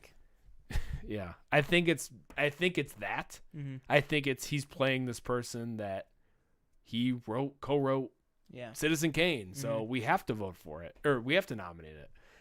So I don't really see why he's in this. I would love to see like Andy Samberg for Palm Springs or something. Oh, like yeah. That. Or I don't know, Sacha Baron Cohen for Borat even. Or that, yeah. I don't think they would have double. You think they would have double nominated him? It's happened before. I know it's happened. I don't know. Yeah, I don't know. Riz Ahmed again, I've heard is amazing. Anthony Hopkins, Steven Yeun. Gary Oldman's the one person I would take out where I just like wasn't like, oh my God, like. And again, out of all of David Fincher's films, this one is just kind of. I haven't seen all of them. Like I haven't seen The Game, but like out of the ones I've seen, this is lower on my list. I'll probably rewatch it with Danielle because it's nominated for Best Picture. So maybe I'll change my opinion. But it's like I told Danielle, it's like The Irishman last year. Every more I think about it, the less I like it. Yeah. So yeah. I would say I think it probably goes to Chadwick. I think there's just some people on here that are like, like Gary Oldman, Anthony Hopkins. Anytime they do an Oscar-baiting movie like this, they're a shoo-in to get nominated. Yeah, Anthony Hopkins nominated last for Two Popes as well. Yeah, exactly. Yeah, I think it would probably go to Chadwick on this one. Yeah, I'm interested to hear what you think about Mank. Yeah, I think you might be on the same boat where you're like, yeah, it was okay. But yeah. Do you want to do some of the before we get to the big one? Do you want to do animated? Yeah, sure. Okay. I know I'm kind of jumping all over the place. I think animated is pretty like set in stone for both of us, but so for animated we have animated feature film. We have Onward, Over the Moon, a Shaun the Sheep movie, Farmageddon, hey man, Soul, and Wolfwalkers. You got to nominate what comes out, right? Yeah. So I think we can both agree that we think Soul is probably just gonna. Really? Really? You don't think so? No. Did you watch Wolfwalkers? No. Oh my God, it was really good. Oh really? Yes. Okay. Damn. Yeah.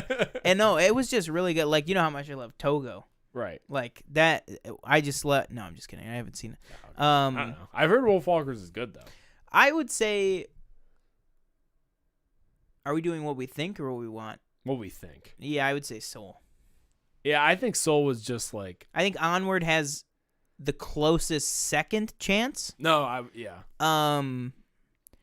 But man, Onward got screwed by the pandemic hard. Yeah, there's another film that also got unfortunate. screwed that I would like to talk about that is not on this list anywhere. That also got screwed by the pandemic. It's not it's not animated. Oh, you want to talk about it when we do Best Picture? Yeah, it's probably yeah.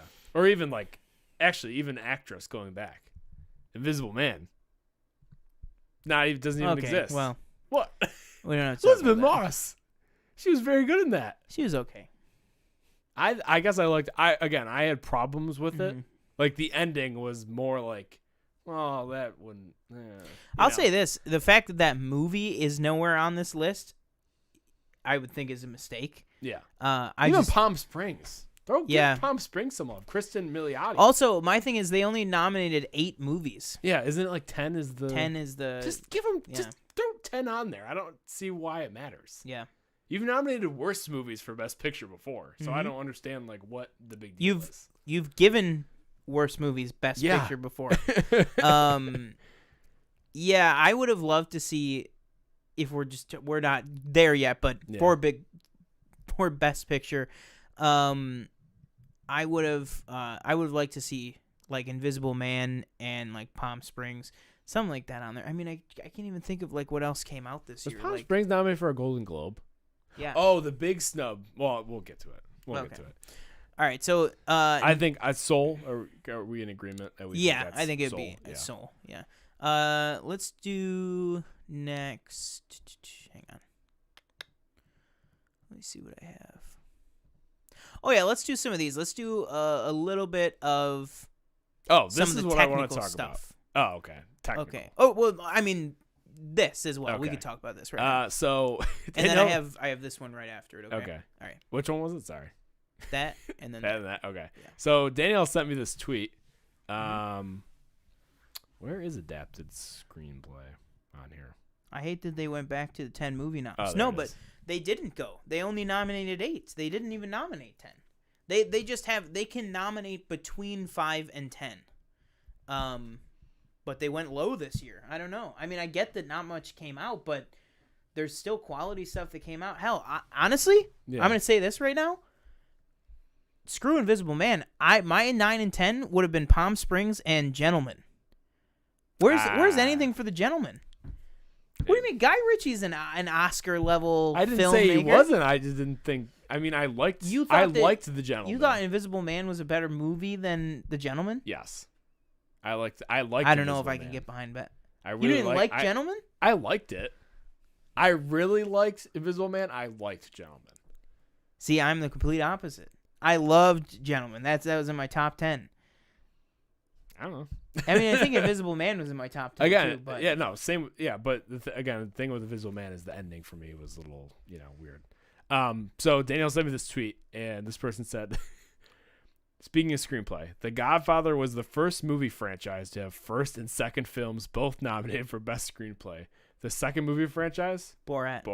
Boom. Yes. Yeah, so for adapted screenplay, we have Borat, The Father, Nomadland, One Night in Miami, White Tiger, and The White Tiger. I believe that's on Netflix. So I believe all these are streaming except for The Father. Borat, I don't really get. Better watch it. Oh.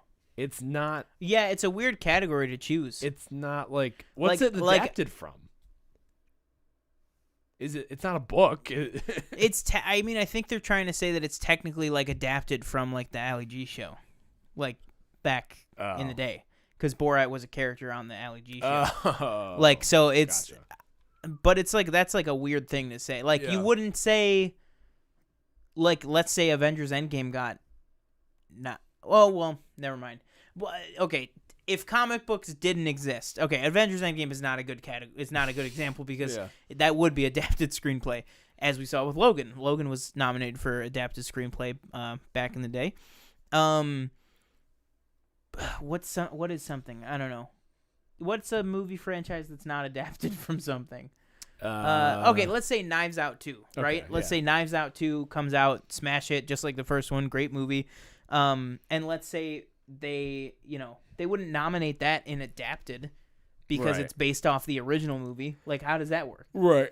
Yeah, that's a little bit weird to me. I don't think Borat's gonna win.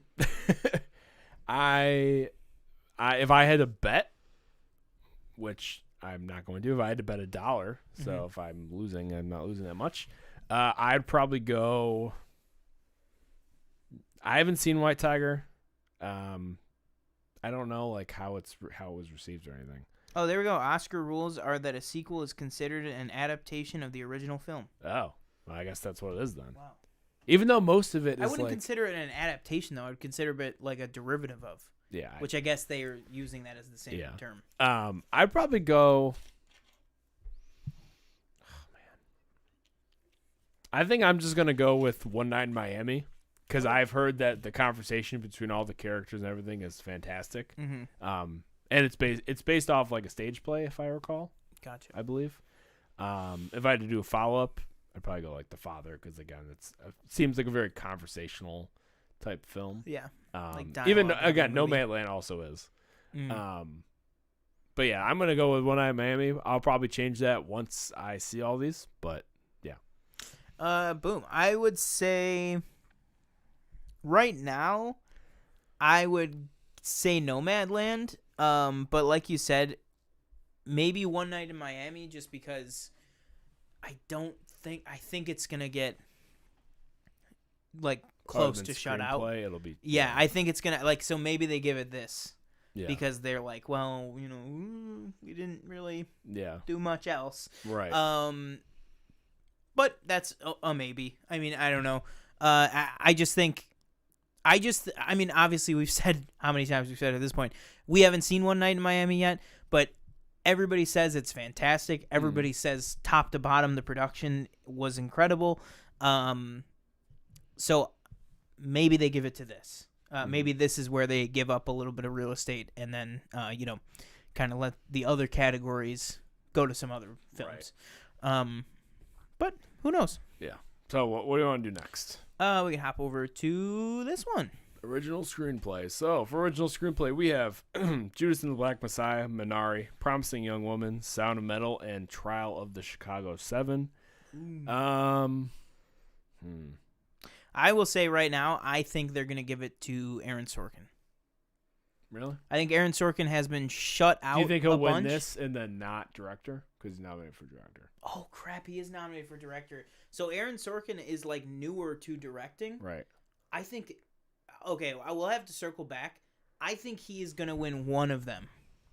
I think if it's not one, it's the other. But I think he's going to win one of them. I think they'd rather give it to him in screenplay than directing. See, but my thing is like... True. I think that is absolutely true. But it's like he is newer to directing. So I think maybe they might like give him a better shot in that category. I don't know though.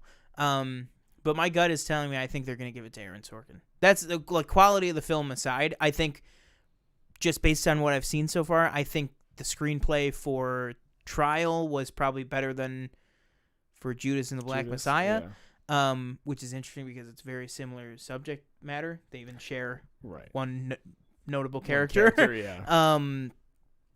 But it kind of the same time period too. Almost same scene. Literally.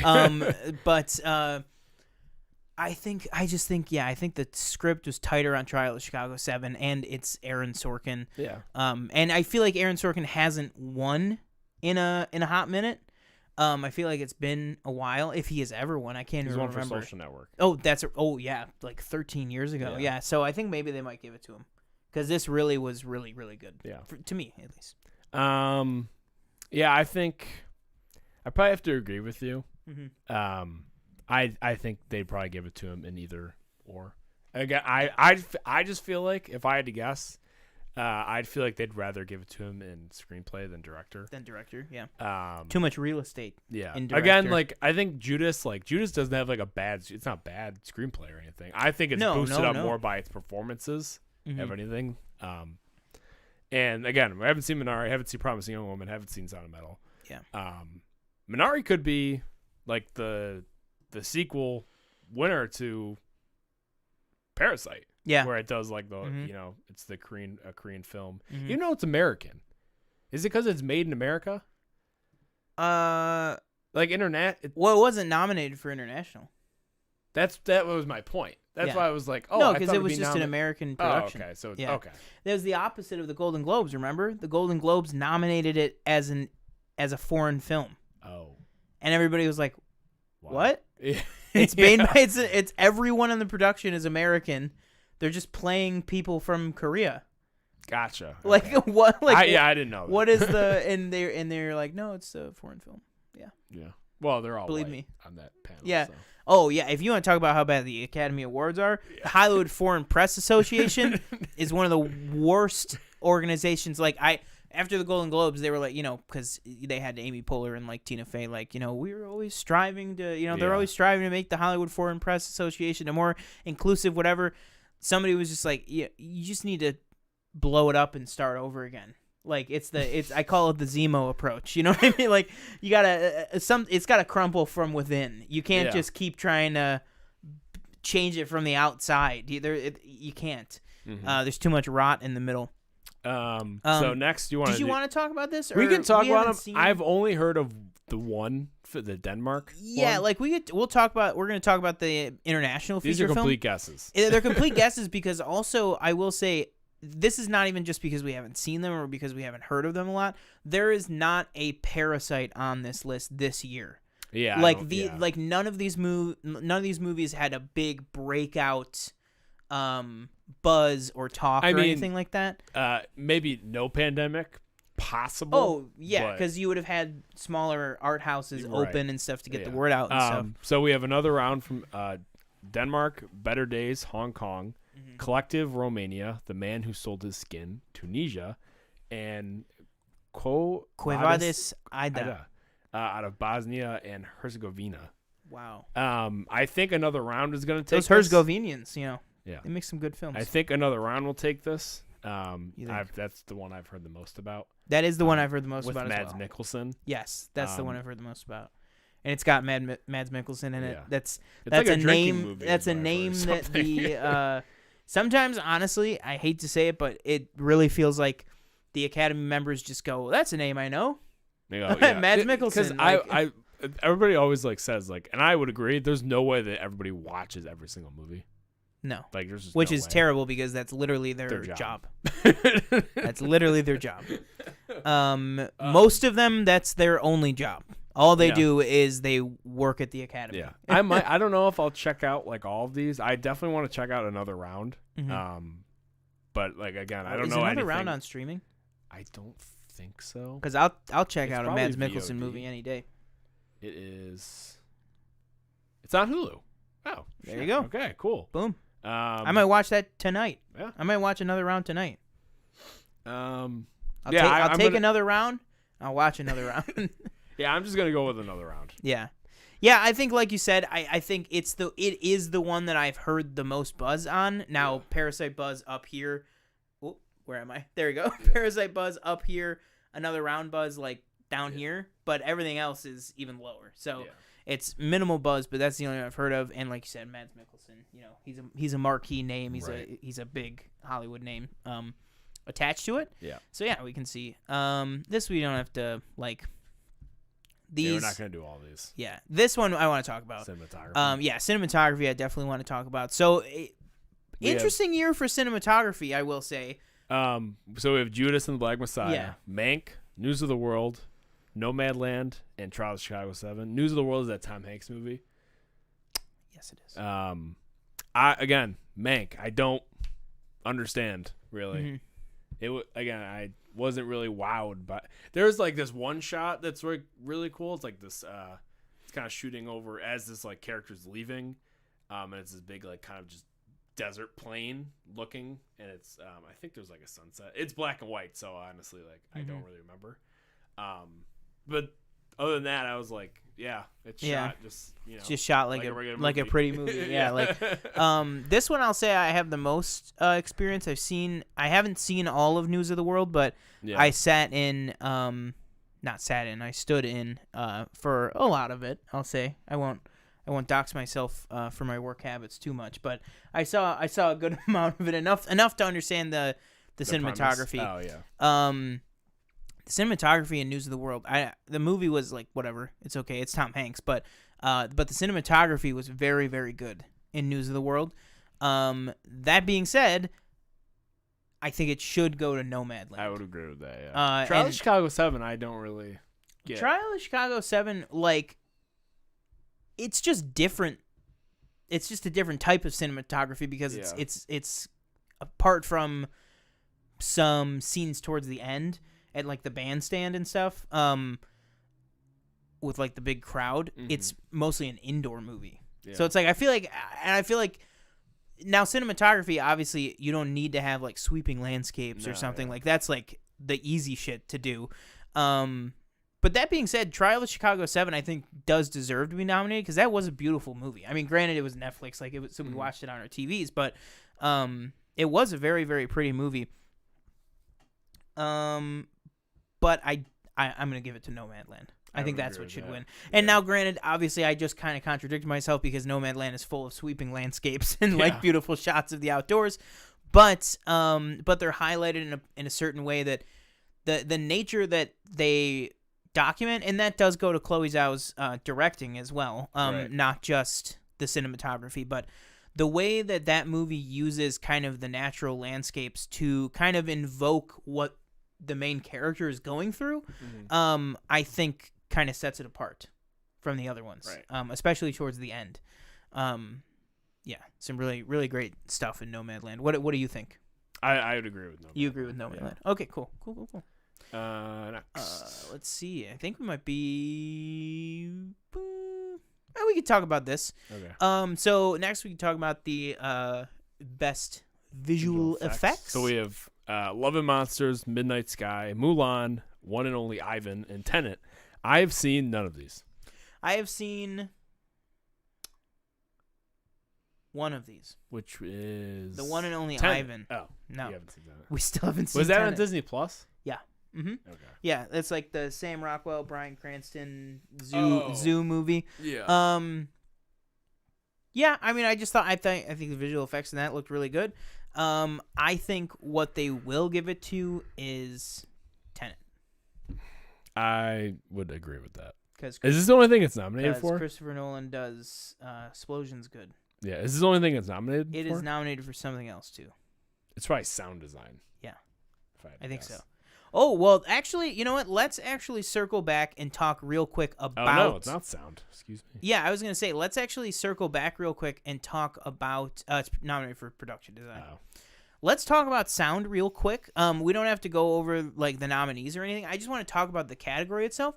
This is a big year because sound editing and sound mixing were always two separate Academy Awards. Same. Okay. Now they merged both. Those are always two separate categories. Yeah, because I always was they merged it into one. Difference. One would always go to Marvel and one would always go to Star Wars. Star Wars. Star Wars always won sound design. Yeah. And then like Marvel movies and stuff, or like, you know, big action movies like Fast and here's your Furious. Oscar. They would be like, yeah, exactly. Like Suicide Squad won for sound mixing. Yeah. And it's like, okay, well, what do you so it's kind of again, we are seeing the Oscars kind of change itself to adapt to different things. And this is one change that we saw. Now, if you remember, this year, this Academy Awards was supposed to be the first year with the favorite film, or what was it? The most popular film award. You remember that? Oh, yeah. When they announced that there's going to be a new most popular film award, and then they canceled it. Because everybody was like, what the fuck are you talking about? Like, how do you judge that? Yeah. And also, you're setting the movie up for failure by putting a huge dump-sized asterisk on it, which is, this movie won an Avengers Endgame won an Academy Award? Which one was it? Oh, it was just most popular film. Yeah. That's not a real award. Like, you know what I mean? It's like, what the hell are you doing? How about you just nominate movies for Best Picture and maybe take into consideration popularity or impact on the film industry? Yeah. Because I'm sorry, but it was never ever gonna win. But like, Avengers Endgame, if you're gonna nominate, I'm sorry, but if you're gonna nominate Black Panther for Best Picture, how do you not nominate Avengers Endgame for what it did for cinema and film and the film industry and the box office. Mm-hmm. That's just crazy. Sorry. I don't know. I don't even know why I just went on that tirade because I didn't even know that I cared that much about it. But maybe it'll be the first movie to get the equivalent to like a career recognition award. Somebody who I think does need an honorary Oscar is Kevin Feige. Yeah. Like, what the hell? That's what honorary Oscars are for. Yeah. Is for, okay, you haven't had the ability to get nominated that much, but everything you've done for the film industry is so great. Yeah. Here's your Oscar. Groundbreaking. And, yeah, exactly. Like, no one deserves it more than him right now. All right, so I think we could move on to the final big ones. Yeah, so director and best picture. Yeah, so let's go with director first. So for directing, we have Another Round. Shit, okay. Careful not to choke on your aspirations. Thomas Vinterberg. So he's nominated. Oh, there again. You go. Okay. Mank, David Fincher, Minari, Lee Isaac Chung, Nomadland, Chloe Zhao, and Promising Young Woman, Emerald Fennell. One more time, I will say, no offense to David Fincher, I just don't. Again, I know I rated it 4, but the more I think about it, I don't know why I rated it 4. I think it was like a pity 4. Mm-hmm. Well, I've heard from some people that you don't remember how you liked movies. Basically, yeah. Which honestly probably is true at times. I will concede to that. But I don't know who I would replace David Fincher with. Right? Yeah. Who you would swap out onto the list? Yeah. I don't know. I would swap out. Do you have any ideas? Guy Ritchie? No. The gentleman? Not Guy Ritchie. For Aladdin from 2. Lee Winnell. I would like I think Lee Winnell did a great job with Invisible Man. Visual effects. I don't know how Invisible Man is not on visual effects. I think that blows my mind. Yeah. That is just they forgot about the movie. I really think that's they did. Yeah. Yeah. Now granted there is like kind of an extra wrinkle here that this Oscars is based on 15 months of movies because anything like the Oscar cutoff was like the end of February or the beginning of March or something. Yeah. So that's why movies like The Father and stuff that are just now coming out are still eligible because, obviously we would have already had the Oscars in the first week of February. It's usually the same, if not the same day, like one or, whatever, a week after the Super Bowl. So I will say this. I think Chloe Zhao takes it home for Nomadland. I would agree with hands that. down. Yeah. I think Another Round being nominated for this means it's a 100% shoo-in for winning Best International. Yes, I would absolutely. Promising Young Woman, I've heard is great. I haven't seen it. Mm-hmm. I haven't heard much of the directing. Again, I've heard it's amazing. Yeah. But yeah, Chloe Zhao, I think, is gonna take this. Sorry, David Fincher. I don't know. Mank. Boom. All right. I've heard your cries. We're going over 90 minutes. We're wrapping up now with this one. Yeah, this is the last one. So for Best Picture, we have The Father, Judas and the Black Messiah, Mank, Minari, Nomadland, Promising Young Woman, Sound of Metal, and Trial of Chicago 7. 3, 2, 1. Nomadland. Nomadland. Yeah. Okay. Okay. Judas and the all these movies are great. Mank is fine. Mank, I think you could swap out for a Palm. Even I don't think they would ever in a million years nominate Palm Springs. Which is like ridiculous. That right there, if diversity aside, just diversity in movies. Like, not every Best Picture has to be a drama. Like, that's what I hate the most. That's what I hate. I'm like looking at these. I was like, oh yeah, I guess they all are dramas. Yeah, like I mean, granted, there's been exceptions and stuff. Like, I mean, I would still consider Black Panther to be, like an action drama comedy adventure type thing. Like Black Panther is by no means the funniest Marvel movie besides maybe the like what are those jokes? Yeah. Or the you brought me another broken white man to fix. Yeah. But yeah, like I just don't get like they don't all need to be dramas. They don't need to all be doom and gloom character gritty pieces. Like you could nominate something like Palm Springs that was just a really fantastic, excellently pulled off comedy. Yeah. I think that's all it takes sometimes. I'm actually gonna check out my top 10 real quick to remember. Like, oh yeah, I just pulled it up. What else did I have? But yeah, I think definitely. I think we both had Soul at number 1, right? Yeah. Yeah, I had so number 10, which it was a smaller movie, but I'm surprised nothing made it on here. The Way Back. I thought that. I'm was not pretty really good. surprised. I think if The Way Back came out now with an Oscar push instead of back then, I think it would have gotten nominated for something if it had the right marketing behind it. Bad Boys for Life. Then I had Onward. Then Sonic. Then Palm Springs. Then Bill and Ted Face the Music. How does Bill and Ted Face the Music not get nominated for original song? No, but for original song. Oh yeah. Like, how do you, or even for sound? I was surprised that it wasn't nominated for anything. Again, I think it's just the whole. You're gonna nominate Bill and Ted for an Oscar. I really think that's and like that's I get it's like that's original what pisses sound me off or so like much, original stuff like that, but I just think it's the whole politics of it where it's and I hate that. I just hate the like. So what if Bill and Ted had a great original song in it? That's what the category is there for. Like, use it. Don't be like, well, it's Bill and Ted, so we can't. Like, well, no. If it had the best song, like, then do it. Yeah. But yeah, I think we could both confidently say No Man's Land. I think No Man's Land. Yeah. Pending further review. Pending, like, I don't know, maybe The Father will like blow me away. Yeah. But I the only one that I could think of changing my mind is Minari. Yeah, again, That's Minari, the only one that I can I've think heard of. is very, very good. Mm-hmm. So I don't know. I don't think it's like I don't think people like obviously they're two different movies. Like one movie's about a family trying to live the American dream, a Korean family trying to live the American dream, and then another one's about really taking over a home. It's just completely two different movies. But yeah, I don't know. I'm really excited to watch Minari at some point. Yeah. Boom. Sorry, David Fincher, no chance. Oof. Sorry. Take another shot. Get the shots ready. So I think that'll do it for this episode of Planet Film Live. Thank you guys so much for joining us tonight. Let's do a quick TJ subscriber check. It's 52. I checked. 52. Let's check the views. Yeah, they're going up.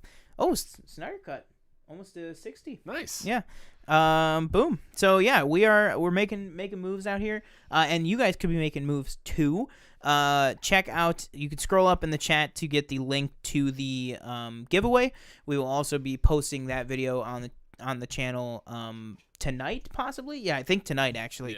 Yeah. Probably pretty soon, maybe like 10:30 or something like that. I don't know. But definitely by tomorrow it will be up. And then keep an eye out on the channel tomorrow for another PFN Reacts, another reaction video that we did. Do you want to tease it up, or do you want to just tell them what it is? Or yeah, we did. What's it called? In the Heights. In the Heights. Yeah, no. Yeah. What's the trailer? Oh, Washington called? Heights. Washington Heights. In the Heights trailer. Mm-hmm. Boom. And then we might do. We're kind of backing off on reviews because they just aren't. They just haven't been performing. They're not the well. best thing. We're gonna do a cherry review. We think. Yeah. I have to find time. You've watched it already. I have to find time with Daniel to watch it at some point. Hopefully this week I'll watch it, and then before Justice League comes out. What are we doing with Justice League? We want to talk about it. So I think the Snyder Cut will probably be the main topic for next week's Planet Film. Okay. Because there's not much else on the docket. Coming up. Because obviously Planet Heroes we're kind of reserving for. Yeah, Planet Hero, do like a Planet Hero review. I mean, we could do like. I don't know. We'll see. I mean, depending on how much, it'll just depend. Yeah. Depending on how much we need to talk about Falcon and Winter Soldier. Mm-hmm. Actually, never mind. It's not going to depend. It's going to be two separate things. There's just no way that we can review both in one live show. No. So yeah, I think that's what it'll be. I think Falcon and Winter Soldier will be this Saturday's Planet Hero, which will be live. Because I don't have to work. Are you good? I should be good. Yeah. So it'll be live, 8 p.m. Saturday. Going to be a big one for the season premiere of Falcon and Winter Soldier on Disney Plus, and then I think we will do we'll either just make it a big separate video on its own, maybe, or it'll just be the big topic for Planet Film, depending on what's coming up. So that will do it. Like we said, thank you so much for joining us again. My name is where am I? There we go. Sean Monk, at Paste Eating Yak on Twitter and on Instagram. Make sure to check out the link in the description for our merch store where you can get some kick-ass merch. One of our fans recently purchased our beach towel, and I will tell you, I have seen some very close-up images of it, and this is a big, full-size beach towel, and the print quality on it is incredible. It looks high-res, like, all the way up. Yeah. And then we also we have a lot of merch samples coming our way soon that I've been ordering, so we will have a lot of merch to show you guys probably by next week's show, I think. A lot of the different stuff just so you guys can kind of get a look at it. But we have a lot of designs up right now. All the t-shirts are still at $19.99. So go ahead and order something for yourself, order something for somebody that you like. I don't know. Do whatever you want, but you want to close this out? Yeah, and I'm TJ Cornwell. You can follow me on Twitter and Instagram at TJ_Cornwell. Don't forget to like, subscribe, comment what you think is going to win at the Oscars. Mm-hmm. And check out our recent reaction videos of Justice League Snyder Cut and, oh my Lord, Falcon Winter Soldier trailer. Yeah. And then catch us on Saturday at 8 p.m. Eastern for Falcon Winter Soldier review. So we will catch you in that show, and we'll see you next time.